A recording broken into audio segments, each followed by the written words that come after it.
Hanyuma hariho abandi bantu bari kogeza ubikomozaho ariko nshaka kugira ngo ubivuge mu buryo mu by'ukuri abantu barabyumva.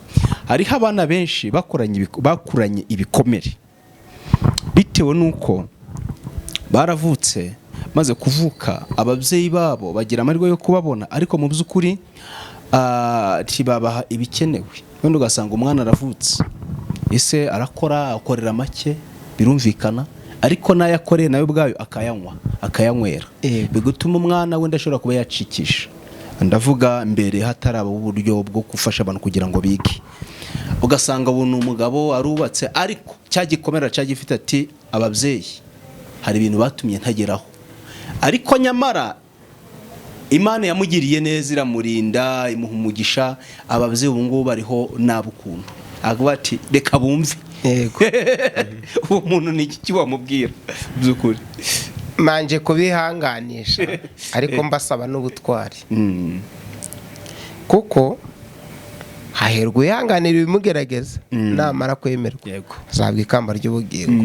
Barageragejwe ikamba riri imbere. Ibigeragezo nubwo byaba byinshi bite byose bibasha kunyura ku munzani we, ibyo ashimye ko bimbaho bikangeraho, muri byose akanyigisha kumushimira. Turi mu ijambo ry'Imana. Yego. Ni byiza ko ubuhamya bwacu bugendana ijambo ry'Imana cyangwa se ikiganiro cyacu ntikirangwe cyane n'amarangamutima yacu, ahubwo ijambo ry'Imana rikaba iryo kuganza amarangamutima yacu, kuko bene data ntibakungurwa cyane n'amarangamutima yacu, ariko ijambo ry'Imana rigira icyo ribwira uryumvise. Yego. Yakobo mbere y'uko atanga hari ibyo yavuze ku bana be. Hari abari bamwizeyeho umugisha, ari busigire umugisha. Arabate wape ntabwo umwe mukwiriye. Abanenga ibyo bagiye bakora kuwitwa imfura ye. Rero no kuba zari inshingano ze katubyemere, ariko kuko yakoze izo nshingano neza birakwiye ko abihemberwa. Ikindi ashobora hari n'ababyeyi ashobora kubyara umwana ntamwiteho akamwihakana. Yego. Urabyumva? Ati rwose ntabwo nakubyaye, cyangwa se banamumujyanira ari umupapa ati umwana si uwanjye, cyangwa se na nyina akamubyara akamuta. Byumvikane ko ari umubyeyi gito, ariko se niba abaye umubyeyi gito nawe ukaba umwana gito, ubwo umwiza abaye nde? Imana izahembane. Yabaye umubyeyi gito, Imana iragufasha urakura. Wakagombye kugaragaza ubudasa buhabanye n'ibyo we yakoze, akamenya ko burya yatakazaga iby'igiciro. Sibyo umubyeyi yakoze, umubyeyi yacumura yicaye. Ikindi hari umusaza ngo basanze ari kwituma ku nzira, umusore aramusanga ati muzeni nukubwiye ngo witumaho. Umusaza ati mbabarira wowe kabyara we, nari nkubwe numva ibintu bimeze namu. Ati uhangara uyitume. Umusaza musaba imbabazi undaranga, musaba imbabazi undaranga. Ati reka abantu barakunsangana. Umusaza aritegereza agiye kubona agiye gukorwa n'isoni, abonye abantu baje aramubwira ati mva mwana wa uyu mwanda nutaba uwanje urabo wawe. Undi ntiyamenye ibyo amubwiye. Abantu abonye begeye hafi abarasimbutsa kubise wa musore urushyi. Ati amukubise urushyi, umusaza bayatera amukubita urwakabara. Ati umusaza bayatera ano.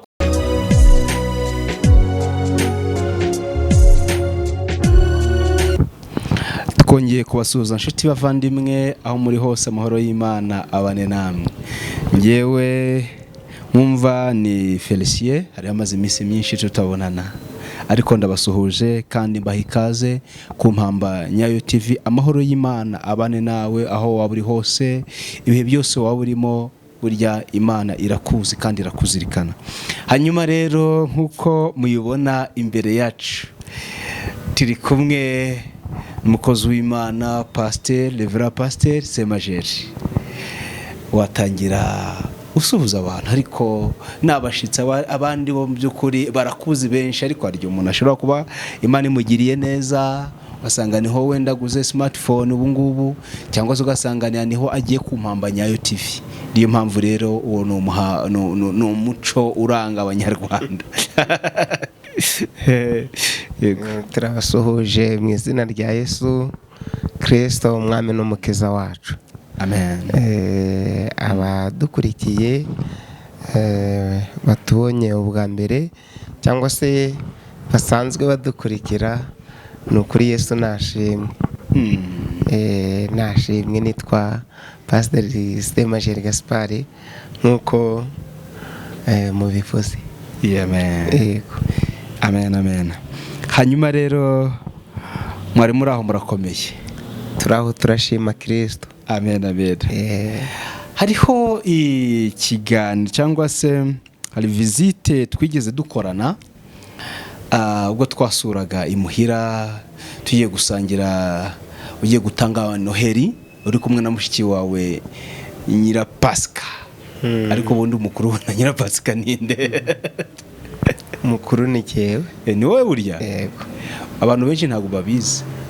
Mukuru ni jewe, ni wa ankurikira. Ni ugukurikira. Ubwo se wabwirije n'ubutumwa bwiza ninde we nawe?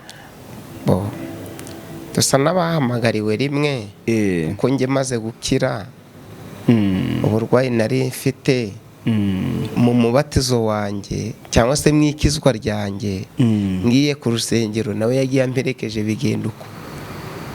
Yagiye aguherekeje? Yagiye amperekeje. Ugiye kubatizwa? Twari abana, njye nari mfite imyaka 9, we yari muri 7 gutyo. Uburu ngiye gusenga, kuko umwana na mugenzi we, umwana ufite ikibazo mugenzi we arabimenye. Rero gukira kwanjye nawe byaramunejeje. Turi abana nyine, nongeye gusenga, kabishwe ko rimwe na rimwe ari we yanyirirwagaho ndwaye. Ndetse mufitanye amateka? Dufite amateka. Hanyuma twari agacemo, ni byiza, ntacatuma mu by'ukuri ikiganiro tugiye gukora nk'uko bisanzwe, muco uturanga, tuba tubikora kugira ngo bifashe benshi, bihembure ubugingo bwa benshi, cyangwa se benshi basubizwemo imbaraga. Niyo mpamvu twifuza kugira ngo tubahereze umwanya, hanyuma dusenga Imana, musenga Imana. Mana Data wa twese, turagushimye kubw'urukundo rwawe, tugushimiye uburinzi bwawe kuri twe na bene data n'abashiki bacu. Tugushimiye urukundo rwawe rutagira akagero, udahwema kutugirira. Nubwo turi babi, weho urera urakiranuka, kandi imbabazi zihoraho iteka ryose. Izina ryawe rishimwe. Mana yo mu ijuru, tugushimiye umunsi turiho, tugushimiye iminsi yose yatambutse n'imyaka, kandi turacagushima ukwekeye nuko bwije, nanone uhimbazwe. Amen. Gusa twebwe nubwo urukundo rwawe rutubeshejeho, nubwo uburinzi bwawe buri kumwe natwe, ariko ntabwo kugira neza kwawe no gukora kwawe n'imirimo yawe bihuje n'imirimo yacu. Twe dukora nabi, turi abanyantege nke, turakiranirwa, ndetse turi abanyabyaha. Niyo mpamvu nyakubahwa, muri izo mbabazi zawe nyinshi, ubanza utwezesha amaraso yawe. Rero turacyagusaba, ukomeze uturinde, utugirire neza twe n'abacu, kuko ibihugu ubugingo bwacu ni byinshi, ariko birusha imbaraga. Rero tuboneho no gusengera ikiganiro tugiye gukora, cye kuba icyo kwihimbaza ubwacu, ahubwo kiba icyo kutwungura, kukumenya, ndetse na bene data. Turinde Satani n'abadayimoni, twambike kunesha kuva Isiyoni, mu izina rya Yesu. Amen. Murakoze cyane. Yego. Hanyuma abantu benshi, nk'uko twe tumaze kubivuga, hari ikintu wakoze kidasanzwe twifuje kugira ngo mu by'ukuri duse n'abakiganiraho kugira ngo benshi barusheho gufashwa ndetse no kugira byinshi bamenya. Urabona igihe twagendaga handira ngo ndabyibuka ari tariki 25 z'ukwa 12 2023 n'umwaka ushize. Yego. Nibwo wagiye gutanga umunsi mukuru kwa mukecuru. Mu by'ukuri iyi video ni imwe muri video abantu bagaragaje amarangamutima yabo bagushimira, ndetse wowe na mushikiye na Nyirapasika mukozi w'Imana bavuga ati mu by'ukuri Imana izabarinde gusubira inyuma. Bivuze ngo ibintu mwakoze mu by'ukuri byakoze abantu ku mutima. Ni iki wabwira mu by'ukuri abantu ababyeyi bafite abandi babyeyi bakomokaho cyangwa abantu Imana yagiriye neza igahindura amateka yabo? Ndabanza gushima Imana ko ikiduteje umubyeyi, kuko nirengagije ko hari benshi batakibafite. Buriya hari ibyiza Imana iguha rimwe na rimwe ukabipfusha ubusa. Buriya umunyarwanda yaciye umugani aravuga ngo akabura ntikaboneke ni nyina w'umuntu. Yego. Rero biteye isoni kuba Imana yaraguhaye impano iruta izindi. Nyoko waraye adasinziriye ku bwawe,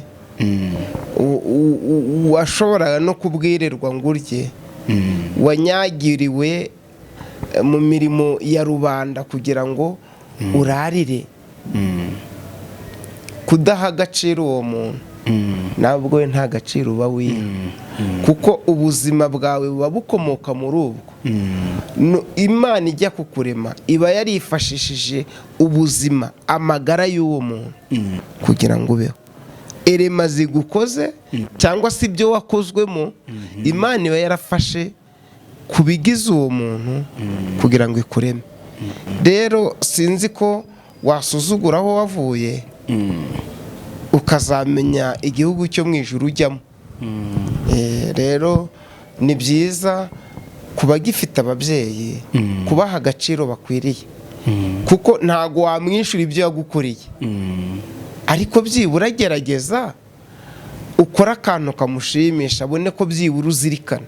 Ntabwo wakora ibihwanye n'imirimo yagukoreye, ariko byibura wakagombye kumubwira ngo nubwo ntabasha gukora ibyo wakoze, nubwo ntageze aho wagejeje, ariko byibura ndagushimiye warakoze. Ntararahangayitse ku bwawe, ntavuge ngo uriya nabyaye amariye iki, ngo arararira ku bwawe, ararahangayitse ku bwawe. Yari uwo kuvuga ngo Mana warakoze umpuye umwana. Kuko ndibuka Yakobo, turi mu ijambo ry'Imana. Yego. Ni byiza ko ubuhamya bwacu bugendana ijambo ry'Imana, cyangwa se ikiganiro cyacu ntikirangwe cyane n'amarangamutima yacu, ahubwo ijambo ry'Imana rikaba iryo kuganza amarangamutima yacu, kuko bene data ntibakungurwa cyane n'amarangamutima yacu, ariko ijambo ry'Imana rigira icyo ribwira uryumvise. Yego. Yakobo mbere y'uko atanga hari ibyo yavuze ku bana be. Hari abari bamwizeyeho umugisha, ari busigire umugisha. Arabate wape ntabwo umwe mukwiriye. Abanenga ibyo bagiye bakora, kuwitwa imfura ye Rubeni. Ati rwose koko se urabona umugisha ukwiriye? Kandi mu murage cyangwa se mu Bayisirayeli, umwana w'imfura niwe wari ukwiriye umurage, nta mwana wundi waragwaga imbere y'imfura. Ariko kwitwara nabi kw'imfura ya Yakobo imbere ye kumuvutsa umugisha. Yego. Ndetse n'umukurikira yaramubwira ati nawe uri nta kigenda ntabwo ukuriye umugisha yawuvuze kuri Yakobo yawuvuze afe kuri Yuda haravuga ngo Yuda nangwa nawe rata. Yego. Muri wowe ndabona intare y'inyamaboko. Yego. Ibunze inkoni y'ubutware ntizava kuri Yuda nyirayo ataraza. Kristo ko ni intare yo mu muryango wande wa Yuda. Iyo Rubeni abintwari akanezeza se, Kristo aba ari intare yo mu muryango wande wa Rubeni. No kuvuga ngo rero umugisha w'ababyeyi ni byiza kuki bafite. Umugisha w'ababyeyi ntaho ziko n'ijambo ry'Imana rivuga ngo urugo n'amatungo abantu babihabwa, umuntu abihabwa abiragwa n'ababyeyi. Umubyeyi ashobora kuvuga ati mwana wanjye Imana iguha umugisha, mwana wanjye Imana ikugirire neza, Imana izaguha umunezero, Imana izaguhe gusaza neza. Urumva? Ariko niba umubyeyi wawe wagiye yarira ati mwana wanjye urwo nabonye nawe uzarubona uko wangize, nawe abawe bazakugira uko, ntabwo ari umurage mwiza. Ejo hazaza h'uwo muntu ubwiwe atyo n'ababyeyi ntabwo aba ari heza.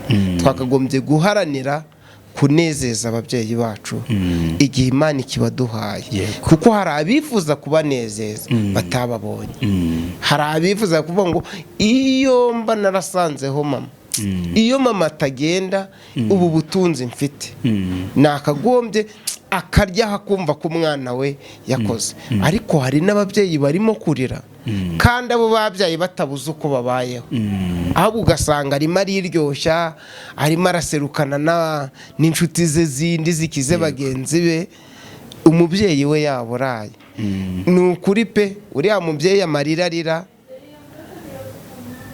Hari abakazana bamena ibyo kurya ba nyirabukwe baburaye, hari abakazana ba nyirabukwe bajya kubagarira abandi, bakajya gukorera abandi, kandi uwo mukazana we afite abakozi ahemba barenze ubu. Ese uwo mukazana ntabwo yazirikana aho umugabo we yavuye? Ntabwo uwo mukwe yazirikana nyirabukwe akamenya ko yamubyariye umugore? Rwose ndumva kunezeza ababyeyi, umwana w'ubwenge anezeza ababyeyi, anezeza ababyeyi. Hanyuma tukiri aho ngaho, hariho benshi bashobora kuvuga ati ngewe ababyeyi banjye bandeze bakoze inshingano zabo, ibindi birabareba. Cyangwa se ubundi sindabafata neza ngo bazampereza iki, wenda abona ko wenda nta minane ntaki. Abo ngabo gira iki kintu babwira, iki wababwira? Umusanzu wa mbere, ineza ya mbere y'ababyeyi ni uko bakubyaye. Kuba Imana yarakuzanye mu isi ukanyura muri bo, wakagombye kubiha agaciro. Kuvuga ko ababyeyi wenda nta mbaraga bagize, bashobora kuba bataraziguhaye kuko nta n'izo bari bafite. Wakagombye kubashimira ko mu mbaraga nkeya wenda waburaraga rimwe cyangwa kabiri, ariko ubwa gatatu bakazana utwo kurya bakakugaburira. Ese uwo ni umurimo muto? Icya kabiri, kuvuga ko kuba umubyeyi yarandeze ari inshingano ze.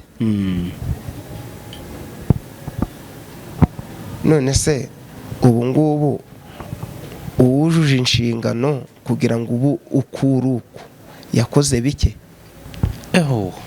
Ahubwo nibyo by'ingenzi cyane. Niba yarujuje inshingano kukurera byari inshingano, agakora neza izo nshingano kuko adahembwa. kuko utamuha ishimwe. ubu ngubu umuntu wujuje inshingano ze mu bakozi ba leta, umuntu wabaye indashikirwa agakora neza imirimo ashinzwe nubwo yayihembewe, ariko bamuha igihembo cy'indashikirwa. yego yego. rero no kuba zari inshingano ze katubyemere, ariko kuko yakoze izo nshingano neza, birakwiye ko abihemberwa. ikindi ashobora hari n'ababyeyi ashobora kubyara umwana ntamwiteho akamwihakana. yego. urabyumva ati rwose ntabwo nakubyaye, cyangwa se banamumujyanira ari umupapa ati umwana si uwanjye, cyangwa se na nyina akamubyara akamuta. byumvikane ko ari umubyeyi gito, ariko se niba abaye umubyeyi gito nawe ukaba umwana gito, ubwo umwiza abaye nde? Imana izahembane. yabaye umubyeyi gito, Imana iragufasha urakura. wakagombye kugaragaza ubudasa buhabanye n'ibyo we yakoze, akamenya ko burya yatakazaga iby'igiciro, sibyo? ariko numwihimuraho ko atagufashije ngo aguhe ibyo ari bikwiriye, imbere y'Imana mwembi ntimuzahembwa. yego. azahanwa ko yanze umwana, ariko nawe uzahanwa ko wanze umubyeyi. yego. hari agakuru nakurikiranye ejo kuri YouTube, noneho mbona umumama yari arimo gucuruza utuntu ku gataro, atereka ku modoka y'umukire kuri kapu. nyine ni umukecuru ari gucuruza, nyine atereka kuri kapu y'imodoka y'umukire. noneho uwo mukire yari umudamu, araza asanga nyine wa wundi yateretse agataro ku modoka ye, ahita afata ka gataro kariho imbuto, nabona ari voka n'amarunji n'iki, noneho ahita afata ka gataro agakubita hasi. amaze kugakubita hasi abyinira kuri za mbuto zose, azibyiniraho arazangiza zose. wa mukecuru ararira, byagaragaraga ko ariho yari ateze amakiriro. umupapa araza aramubwira ati rwose ibi bintu wakoze ni ibikunda, ati afate agataro ke anshyirire ku modoka, anyangiririze irangi, ankoborere imodoka. mbese yereka uwo mugabo ko nawe abigiyemo cyane yamukubita. umugabo agenza make, aravuga ati rwose ashobora kuba yagateretseho ku butamenya. undi atoya ubutamenya se ni ameza, imodoka yanjye yari yabaye ameza. nyine avugana uburakari. umugabo agerageza kumucisha make, aravuga ati rwose nta kibazo, ariko umukecuru birashoboka ko ariho yari ateze amakiriro, iyo umubwira agakuraho. undi ati oya, kugira ngo atazanabisubira n'ikindi gihe. noneho bigeze aho wa mugabo abara imbuto za wa mukecuru zangiritse, ahitamo amafaranga akwiranye nazo. yego. noneho ubwo habayeho kugira ngo batandukane na wa mumama. wa wundi nyiri imodoka ahita akingura imodoka ye ngo ajyemo, yarwaraga sima. ageze ku muryango ahita agira kirize, nyine afatwa na sima. gukingura umuryango w'imodoka biramunanira, kandi wa mumama na wa mupapa ntibari bakageze kure. wa mukecuru babona ahirimye, birukanka bajya kumuramira. inde wa mumama wakandagiye za mbuto na wa mukecuru na wa mugabo urishe wa mukecuru, kandi atari wakandagiye iki imbuto ze. aragenda na wa mukecuru abwira wa mukecuru ati nteruza, bamuteruye birabananira. none ariko babona ko ikibazo arasima. none na wa mukecuru yarwaraga sima, we yari yagendanye agapombo. noneho ahita yenterivona, ahita apomba wa mudamu wamukandagiriye imbuto.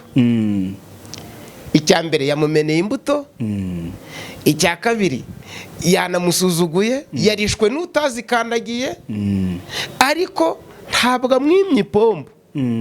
aramupomba, wa wundi agaruka muri mudu, nyine aragaruka. agiye gukanguka asanga urimo kumufasha ni wa wundi yakandagiriye iki imbuto. noneho yahise arira, ahita yicuza ibyo yakoze. ashatse guha wa mukecuru amafaranga, wa mukecuru amwereka ko yanyuzwe nayo wa mupapa yamuhaye. wa mama yagize agahinda kenshi, kuko yari yahemukiye umunyamumaro. yego. rero ntabwo ari byiza ko wita ku kosa wakorewe kuruta kugira neza, kuko Imana izahemba bagize neza, ntabwo Imana izahemba bituye nabi bagenzi babo. Byari byiza ahubwo ngo amugirire neza, afate wa wundi wamwanze amuha agaciro kugira ngo wa wundi yihane anicuze kandi agarukane umutima w'ubumuntu. Ariko niba yarakwimye ubumuntu nawe ukamwima ubumuntu, ubwo sizahembane. Numva yahembane mbese muri abarakare byose muri abarakare, ubumuntu buvaho, ubumuntu buvaho, ugasanga havuyeho umuntu nawe ubivuga uko ubyumva igisigara.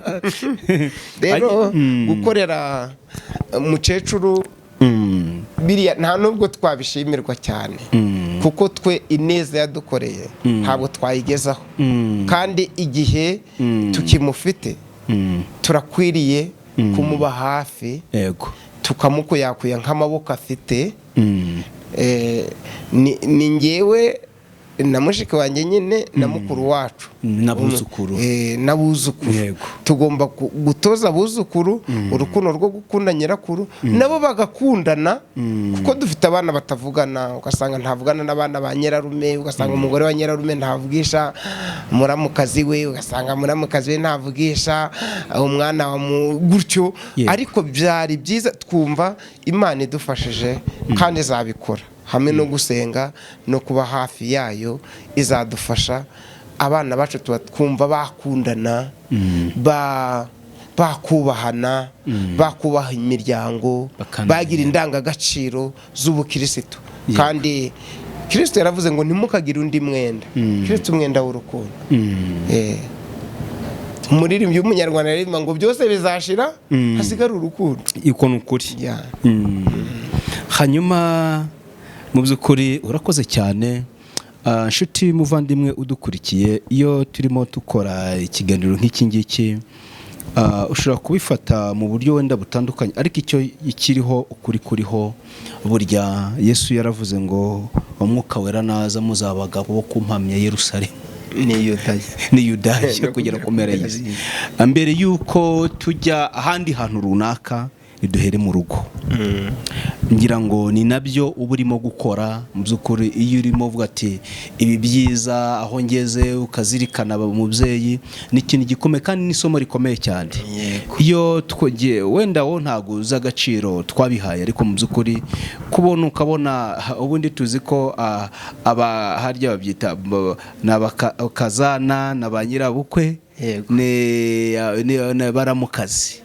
Abo bantu kenshi kumvikana bijya bigorana, araho hamwe na hamwe usanga abakazana na banyirabukwe bari gufatana. Ngira ngo ushobora kuba mu by'ukuri izo story wenda hari nta umvura uri umushumba waba warabuze kunyura mu ntuza ubabwira ati gutya na gutya uko byagenda kose. Ariko mu by'ukuri aba ari umugisha udasanzwe kubona umuryango uvuga rumwe, bakora haba umunsi mukuru, bakicara bakaganira, bagashima Imana. Ni iki wabwira imiryango muri rusange ishobora kuba wenda ibanye barebana mu maso, umwe areba ati dore wowe warantokoje gutyo, abantu bicara bacirana imanza, bigatuma n'ubwo busabane nuko kuja gusangira n'ababyeyi ugasanga ntibyakunda? Ni ukuvuga ngo erega hano turi muri antrenoma, turi aho kwitoreza. Ubuzima bwacu hano mu isi ni buke. Ibyo abantu birukaho bizagira iherezo, kandi iyi si umuririmbyi yaririmbye ngo iyi si rimwe tuzayirirwamo twe kuyiraramo, cyangwa se tuzayiraramo twe kuyirirwamo. Byari byiza kuko tuzi ko hirya y'ubu buzima hari ubundi buzima.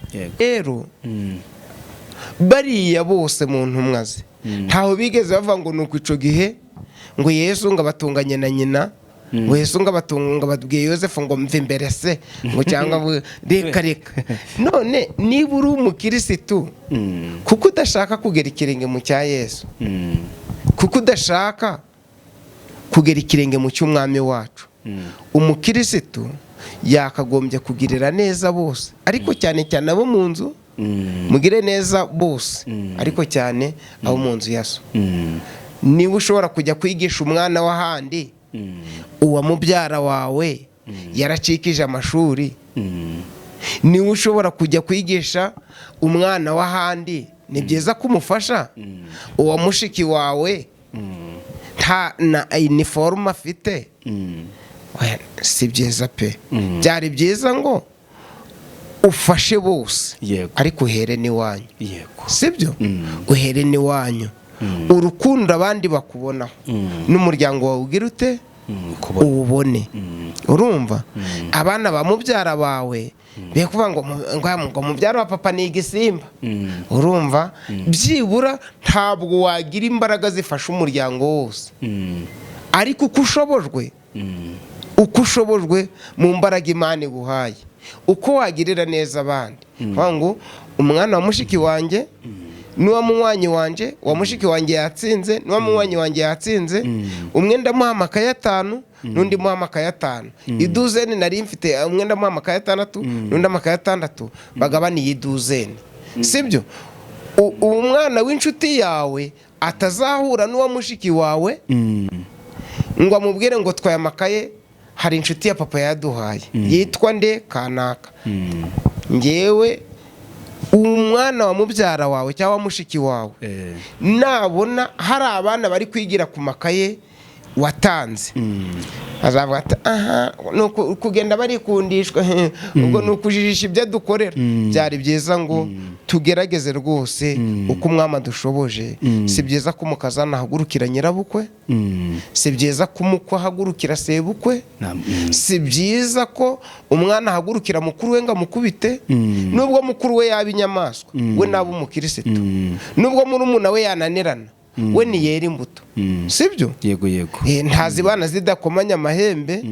Si uko aho bari shetani adahari, ariko nibagerageze, nibarwanya satani nawe azabahunga, nibegera Imana nayo izabegera. Kandi niba hari ikintu gikurura Imana ni ugukundana kw'abavandimwe. Yego cyane. Ikindi ko burya iyo abantu bakundana bafitanye ubumwe, kandi ubumwe nizo mbaraga. Yego cyane. Ako kantu pe, ubumwe n'imbaraga. Ubumwe nizo mbaraga. Mu by'ukuri Imana ishimwe, kuko turebye muri comment ubona ko mu by'ukuri byavugisha abantu benshi,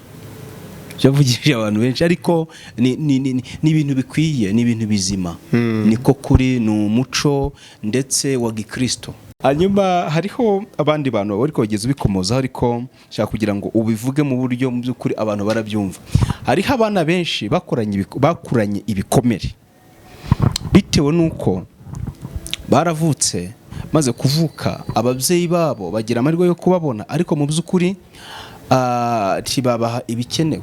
Wenda ugasanga umwana aravutse, ese akorera make, birumvikana, ariko n'ayakoreye nawe ubwayo akayanywera, bigutuma umwana wenda ashobora kuba yacikisha. Ndavuga mbere hataraba uburyo bwo gufasha abantu kugira ngo bige. Ugasanga ubuntu umugabo arubatse, ariko cyagikomera cyagifite ati ababyeyi hari ibintu batumye ntageraho, ariko nyamara Imana yamugiriye neza, iramurinda, imuha umugisha. Ababyeyi ubu ngubu bariho nabukuntu, avuga ati reka bumve. Uwo muntu ni iki wamubwira by'ukuri? Manje kubihanganisha, ariko mbasaba n'ubutwari, kuko haherwa ihanganira ibimugerageza, namara kwemerwa azabwa ikamba ry'ubugingo. Barageragejwe, kambarere imbere. Ibigeragezo nubwo byaba byinshi bite, byose bibasha kunyura ku munzani we. Ibyo ashimye ko bimbaho bikangeraho, muri byose akanyigisha kumusha. Awe niba ugifite amahirwe yo kubagira, mushiki wawe ntaco mwapfuye mutaganiraho, mubyara we ntaco mwapfuye mutaganiraho ngo bishoboke. Niba we yarakomeje kujya hejuru, wewe ca bugufi, wemera amakosa, yego, uharura inzira. Niba ufite umutima ufunze ngaho wehoroha, ariko nujya kuva ko ari we mubi. Bifite kora ririma ngo reka kureba agatotsi kari mu ijisho ry'undi ngo wirengagize umugugu uri mu ijisho ryawe. Izacu urubanza ni imwe, kandi ni nayo imenya ibihishwe. Byari byiza ngo niba ushoboye kwikiranura n'ibyo nawe umutima ukwereka ko ari bibi, ubireke. Ibyo udashoboye Imana ikurwanirire, ariko ibyo ushoboye gukora ubikore. yego, Ibyo ushoboye gukora bikore, kandi ukora ibyiza we gukora nabi. Mushaka ibyiza mwe gushaka ibibi. yego, ibyiza bizana ibyiza ku wabikoze, ibibi nabyo bihamagara ibibi ku wabikoze. yego, yego. Twe gusa n'abagize nabi, ahubwo twebwe dukore neza ku bagize nabi. Cyane ko ni mu migani avuga ngo ibyo umuntu abiba nibyo azasarura. Yego. Rero nshuti muvandimwe wowe udukurikiye, turakwifuriza kugira neza, yego, ukora neza. Niyo misiyo dufite hano kuri iyi si. Ngira ngo byinshi babivuze. Hanyuma tugana ku musozo nanone, mu by'ukuri wasengera aba bantu bashobora kuba bafite ibikomere bitandukanye, kugira ngo Imana yo mu ijuru ibambike imbaraga kandi ibasure. Hanyuma ukanasengera n'ababyeyi muri rusange, kugira ngo nabo babashe kuba imiyoboro nk'uko Imana yabateguye, babashe kuba isoko nanone y'ibyiza, ya rwa rukundo Imana ishaka. Murakoze cyane.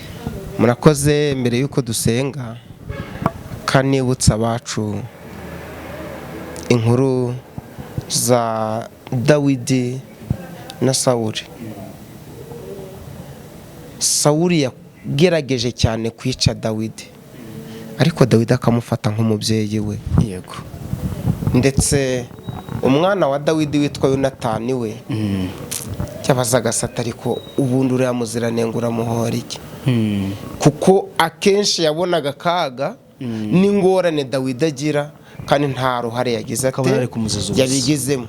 Rero guhemukirwa n'ababyeyi bawe nta ruhare uba wagize wabigizemo. Ashobora kunywa umuti ngo indivemo, Imana yarakurinze uravuka. Ashobora kugufata nabi ngo upfe, ariko Imana yarakurinze urakura ubu umugabo. Dawidi nubwo Sawuli yamwanze, ariko Imana yakomeje kugira kumurinda, iramufasha. Dawidi hari opportunity, hari amahirwe menshi yagize yo kugera kuri Sawuli ngo amwice. Ntabwo yamwishe, reka da. Ubwa mbere aho yasinziye yamugezeho, barambwira bati mutera icumu. Icya mbere yagabye igitero, aje kuguhiga. Icya kabiri ni umusirikare. Umusirikare wishe undi musirikare, ariko umwirukaho nta cyaha cye. Murangiza si we se wagushotoye? Ndatoya. Biragatsindwa n'Uwiteka, kwicisha inkota Uwiteka yimikishije amavuta. Si byiza kuhangara uruhanga rwa so, ngo ngena nakibonye nagishyira n'imwinshi n'imigeri. Si byiza kuhangara uruhanga rwa so. Ukubita se cyangwa nyina azabona ishano. Dawidi naravuga ngo sinahangara kwicisha inkota Uwiteka yimikishije amavuta. Batariko Imana yavuze ko uzaba umwami, impamvu zifatika z'uko namwica singira icyomba zirahari, ariko kuko ari umubyeyi wanjye mu buryo bumwe cyangwa ubundi. Si Yesayi, ariko yamugize we, yamwimikishije amavuta, yamusutseho mbere yanjye, aranduta, arigendera. yego, urakoze cyane. Inshuro nyinshi yari kumwica ntiyamwishe, ahubwo akamubwira ati databuja, ko ntaguhemukira umpora iki? Reka tugere ikirenge mu cya Dawidi. Dawidi ni nawe mpamvu Imana yavuze ngo mbonye umeze nk'uko umutima wanjye ugize ushaka. Ntitukiture nabi, niko Bibiliya bivuga. Ikindi, dushaka uburyo twakora neza, kuko ni ingororano zacu. Iyo ukoze neza ni ingororano zawe. iyo ukoze nabi ni ingorane zawe. Rero reka dusenge Imana. Bene data rwose uwaba yarafitanye ikibazo n'umubyeyi, amakosa umubyeyi yakoze, umubyeyi acumura yicaye. Ikindi kwari umusaza ngo basanze ari kwituma ku nzira, umusore aramusanga ati muzeni nukubwiye ngo witumaho.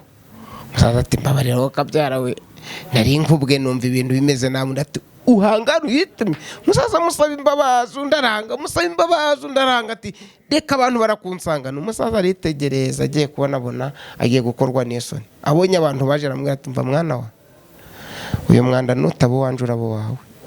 Undi ntiyamenye ibyo amubwiye. Abantu abonye begeye hafi abarasimbutsa kubise wa musore urushyi. Ati amukubise urushyi, umusaza bayatera, amukubita urwakabiri. Ati umusaza bayatera, ano abakubise wa musaza urushyi. Babandi begeye hino babona urumva ntiyari umusaza ntiyari kuganza umusore. Abona wa musore akubise umusaza hasi, baza biruka bakubita wa undi bati uhangara ukubita umusaza. Noneho bati mutubwire icyo mupfuye. Umusaza bati yitereye hejuru ati bana banje nsanze ari kwituma, mubwira ko atari byiza kwituma, abaramfasha arankubita. Abandi bati ugangara ukamukubita. Hakubitwa wa wundi, ubundi urwanye n'umusaza. Iyo agukubise baraguseka, n'iyo umukubise baraguseka. Ni byiza ko rero niwitura so inabi yakugiriye bazaguseka. Ikindi kandi nutamugirira neza bazaguseka. Ibyiza rero kora ibyiza, ufashe uwo musaza. Ubundi ijambo ry'Imana riva kwimukira abasaza, basaza agaciro kabo, muha agaciro. Ni umusaza niso niho wavuye. Imana ishimwe. Mana data wa twese, tugushimiye iki kiganiro cyuko tugomba kwitwara imbere y'ababyeyi bacu, imbere y'abaturuta, imbere y'abadutanze kubona izuba. N'ubundi ijambo ryawe riravuga ngo abaturuta tububahe nka ba mama na ba data, abo tungana tububahe nk'abavandimwe bacu, abo dusumba tububahe nk'abarumuna bacu, tubafate nk'abarumuna bacu. Uravuga ngo kandi ntitukagira undi mwenda uretse wo gukundana. Birakwiye ko dukundana, kuko iyo ureba ku byaha, ureba ku gukiranirwa kw'abantu, ntiwari gusiga ubwiza bwawe mu ijuru. Wirengagije ibyaha byacu, wirengagiza ibicumuro byacu, wirengagiza kamere zacu z'abantu bakiranirwa gusa, uremeruza kudupfira. Wakubitiwe uburaya, ukubitirwa ubujura, ukubitirwa ubusinzi, ukubitirwa ubwishanyi, nyamara ntawe wari wishe, ntawe wari wasambanye nawe, ntawe wari wateye inda, ntawe wari wambuye amafaranga y'inzoga. Ni urukundo wakundaga twebwe abana b'abantu. Kandi waravuze ngo tugere ikirenge mu cyawe. Niko Pawulo yavuze ngo tugere ikirenge mu cye kuko nawe yakigeze mu cyawe. Kandi Kristo nawe wageze ikirenge mu cy'umwami wa Imana data wa twese. Rero turinginze uhoraho kugira ngo duhe gukundana twubwacu, dukunda abitorero, dukunda abavandimwe, dukunda abo tuvukana, dukunda ababyeyi bacu, dukunda abavandimwe bacu, dukunda igihugu cyacu. Haleluya. Dukunda abavandimwe, dukunda aho dukomoka. Ni nabwo nawe uzamanuka uduha ibyo twifuza. Ariko nutubona nk'abadahuje, nutubona nk'abanganye, waravuze ngo abishyize hamwe urabasanga. Turi babiri cyangwa batatu duhuje umutima wadusanga.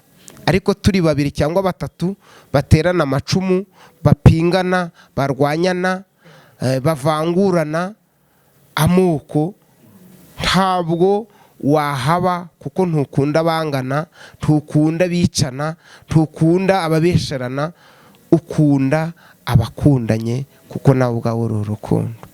Urakoze Mana muri ikiganiro cyacu cyo gukunda abacu, imiryango tuvukamo, amatorero yacu, abanyarwanda, igihugu cyacu, ndetse tukarenga tugakunda n'abanyamahanga. kuko nawe urukundo rwawe ntabwo rwabaye interne mu Isirayeli, ahubwo waravuze ngo wireherejeho amahanga yose. Birakwiye ko dukunda abacu mu rugo, tugakunda ab'itorero hanze yo mu rugo, tugakunda ab'igihugu cyacu, tugakunda n'abanyamahanga, kuko mu ijuru uzakoranya amahanga yose. Urakoze Mana yacu kubw'iki kiganiro, mu izina rya Yesu, amen.